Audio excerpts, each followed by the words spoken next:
I'm John Salkowski with Inspired by the Grind, and this is what you need to put in your listing presentation to earn your client's trust. Now, I know in my office what we do, and as you know, listings are king in this market.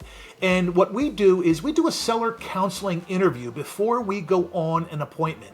And if you want a copy of that, you can obviously email me and we will provide that with you, because it does set the stage of a level of professionalism. It goes down a list of questions that you must ask. So here are the 3 things that I recommend. Point number 1 is focus on your seller's emotions. Find out what is most important to them. Is it price? Is it timing? Is it trust? You also want to find out what they're afraid of, what their fears are with hiring you as their listing agent. Point number 2 is you need to provide what your competition will not provide.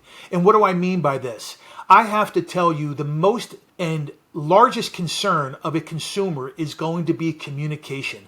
You know, many years ago, I remember reading a NAR statistic that almost as high as 90% of sellers would not use the same listing agent again because of poor communication. So my recommendation is that you have to be very, very communicative, and you have to build trust and rapport. So point number 3 is you need to know your data. You need to know your market. So when you sit down before a seller, you better know what the neighborhood, what the township, what the county is doing. Whether it's, per square foot, price per square foot, or list to sold ratio, you need to know these stats. And when you talk stats, that builds trust because you are expressing your knowledge. So there you have it, my top 3 points on what you need to include with your listing presentation. If there is anything that I can do, please shoot me an email or call our office. There is never any obligation or cost. Let's go make a difference today.